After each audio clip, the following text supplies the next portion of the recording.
cinema alternativo, cinema de resistência, cinema de guerrilha ou simplesmente cinema de cooperativa. Aqui em Goiânia, uma pessoa dedicou praticamente toda a sua vida para fazer esse tipo de cinema, livre de interesses comerciais, longe das amarras. Eu me refiro a Martins Muniz, ele que antes de dirigir o seu primeiro filme, trabalhou em diversas atividades no mundo da sétima arte. E para falar sobre a carreira de Martins, convidamos a professora da UFG, Alice Fátima Martins. Ela que pesquisa sobre a vida de Muniz e inclusive dirigiu um filme onde ele é o principal personagem.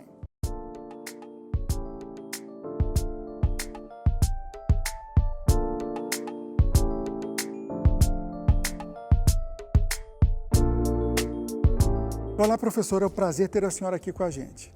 Boa tarde, é um prazer muito grande também estar aqui com vocês. Obrigada pelo convite. Professora, como é que surgiu esse interesse em pesquisar o Martins? Há um bom tempo eu venho desenvolvendo alguns projetos de pesquisa voltados para realizadores de cinema que trabalham com baixos orçamentos e fora do circuito comercial e fora do circuito de festivais também, né? Em geral, pessoas que não têm formação específica na área do cinema e audiovisual. E quando eu voltei o recorte para o estado de Goiás, né, eu acabei chegando por meio da informação de orientandos meus que o conheciam, né, e já vinham trabalhando com ele no set de filmagem, que me indicaram e assim, a partir de 2011 eu venho acompanhando o trabalho dele. E essa pesquisa tem relação com esse livro aqui que eu estou na mão, Outros Fazedores de Cinema. Isso, Outros Fazedores de Cinema. O livro trata do Muniz e de outros dois realizadores, né, que atuam no estado de Goiás, né, que é o Hugo Caiapone e o seu Osorinho, e no caso do Martins Muniz, que eu trato exatamente como outros, porque são pessoas que estão trabalhando em outros circuitos, né, desta realização. É isso. E depois gerou o filme, né?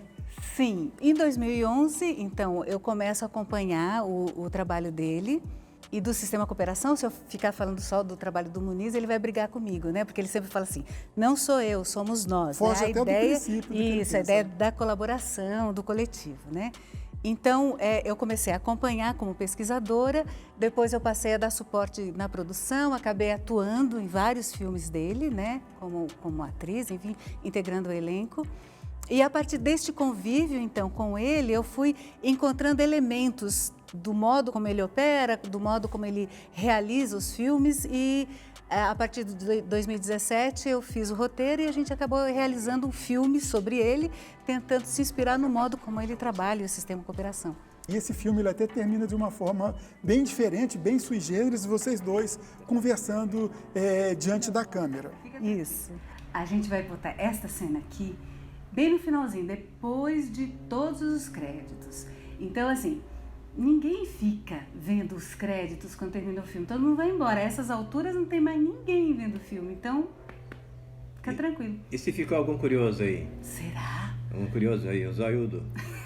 É um exercício de metalinguagem, né? A gente faz de conta que está fora do filme, né? Falando sobre o filme, falando sobre as circunstâncias e trazendo elementos, enfim, que dizem respeito a questões que ele fala, né? Que ele brinca, que ele joga, né?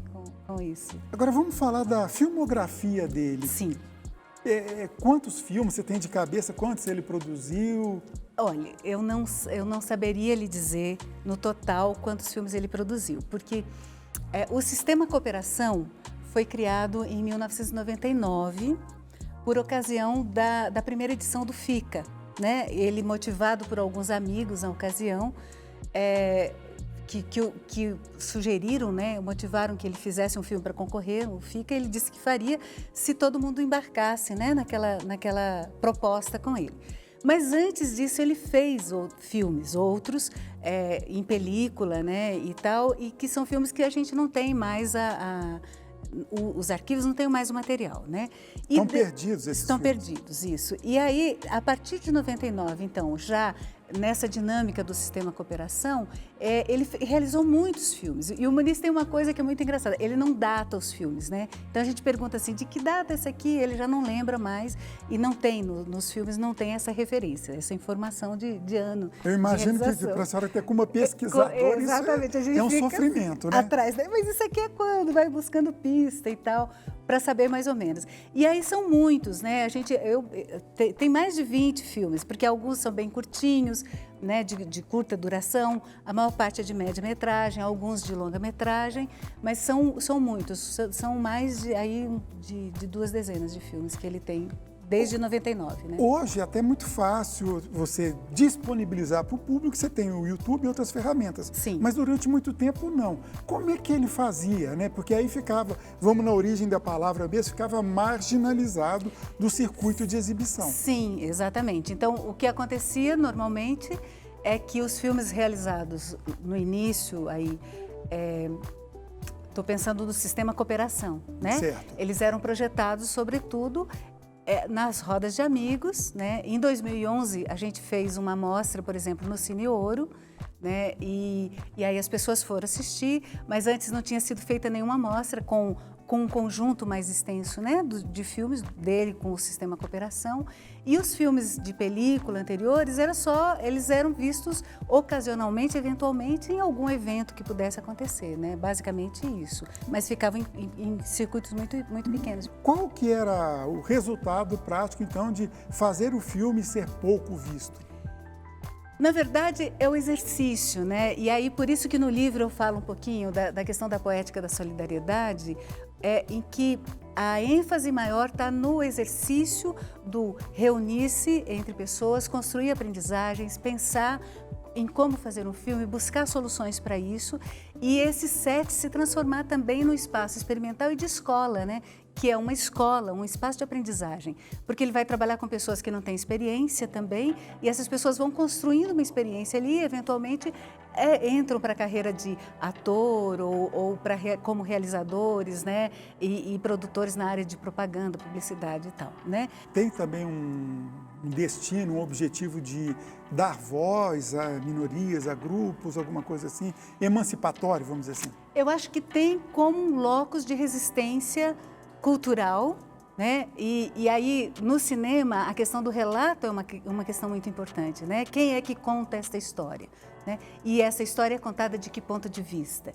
Então, nesse caso, o caso dele, da mesma forma como de outros realizadores que operam dessa forma, é de tomar para si a autoria do relato, para contar essas histórias, que são histórias que dizem respeito à sua comunidade, ao seu meio, à sua rede de pertencimento, né?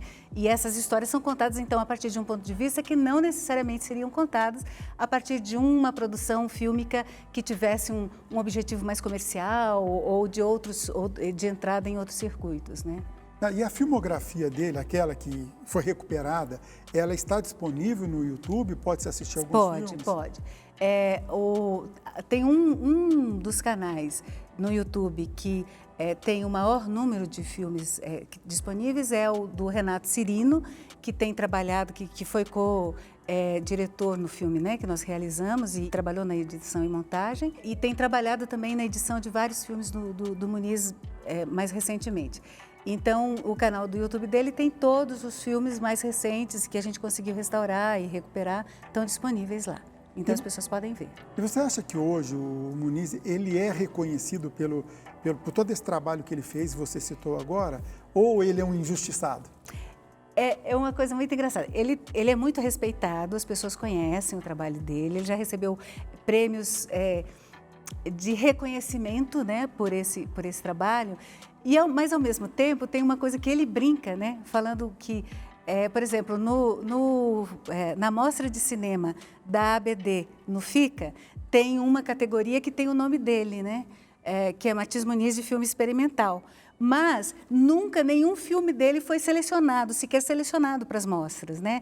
Então, os filmes que ele realiza, que ele inscreve nas mostras, não são selecionados, porque, na verdade, são filmes que fogem a um protocolo dominante desses circuitos, né? Então, embora isso seja um fato inconteste, né? A despeito disso, as pessoas reconhecem a capacidade dele e, sim, eu conheço várias pessoas que têm uma entrada forte, potente na cultura e que o sonho seria atuar, por exemplo, num filme do Muniz, né? Agora me conta uma coisa, é verdade que ele não gosta de documentário, ele gosta só de ficção? Pois é, ele brinca com isso, mas eu acho que, na verdade, o que ele está fazendo referência é um modelo de documentário que é esse, né? Que coloca a pessoa entrevistada ali, sentada, né?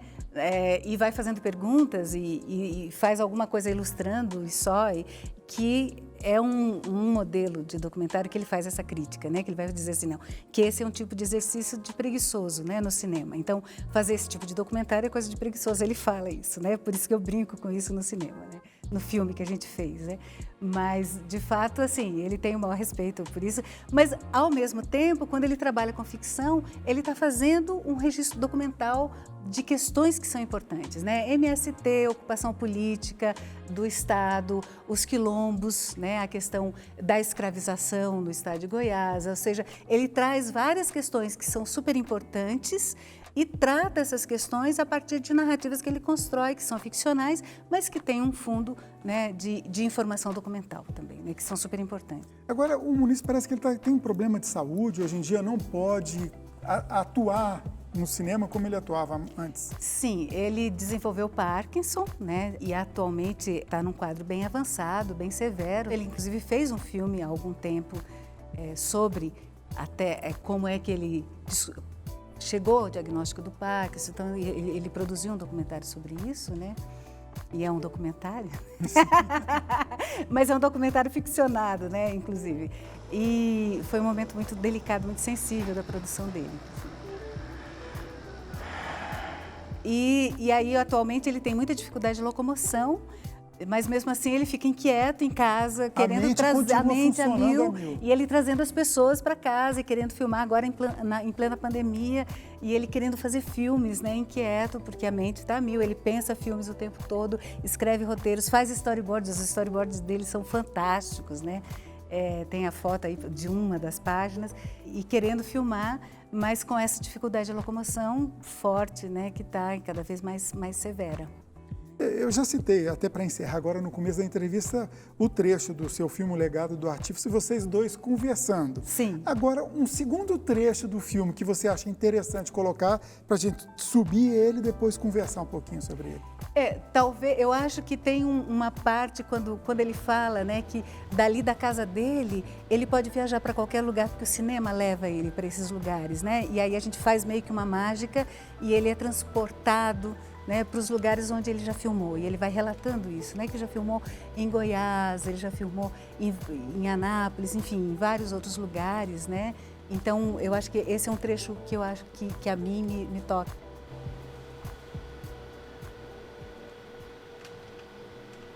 Mestre, e o senhor já filmou em todos esses lugares?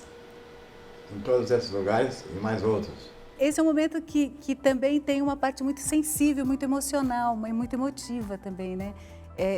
Da gente ir misturando ele e fundido, né, com as imagens dos filmes que ele produziu nesses diversos lugares onde ele fez filmagens, né, fez captação. Perfeito, professor. Agradeço muito a sua participação. Foi um prazer te receber aqui no TBC Memória. Eu que agradeço a vocês e agradeço, sobretudo, pela iniciativa aí de fazer esse programa sobre o trabalho do Martins Muniz, que é uma figura muito cara para nós. Ele merece. Muito obrigada. TBC Memória, ajudando a preservar a história de Goiás.